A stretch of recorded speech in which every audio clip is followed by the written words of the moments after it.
Hello, আসসালামু আলাইকুম, 999 থেকে বলছি, কিভাবে সাহায্য করতে পারি? 999 থেকে বলছেন তো বুঝছি। না, কাহিনী তো একটা হইছে। আমরা তো টিকটক ভিডিও বানাই, এখন ভিডিও ছাড়লে ভিউ হয় না। আপনি কি সেবা নিতে চাচ্ছেন? আমার টিকটকে যে ভিডিওতে যাতে ভিউ হয়। এটা তো 999, এখানে পুলিশ, ফায়ার সার্ভিস এবং জরুরি অ্যাম্বুলেন্স এগুলো প্রদান করা হয়। হ্যাঁ বুঝছি, এখন জরুরি 20 টাকা লাগতে দিতে পারবেন?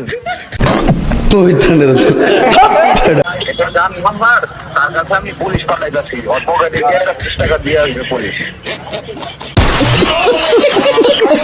तो रुको जरा सबर करो। স্যার স্যার আমার ভুল হয়েছে, আমাকে মাফ করে দিন স্যার। আর কখনো বেয়াদবি করবো না, আর আপনাকে কল দিব না। আপনি 5 মিনিট অপেক্ষা করেন, 5 মিনিটের ভিতর আপনার বাসায় পুলিশ পাঠাইতেছি। স্যার স্যার মাফ করে দেন স্যার, প্লিজ। আর কখনো, এই যে কানে ধরছি, আর কখনো আপনার কল দিব না আমি আর।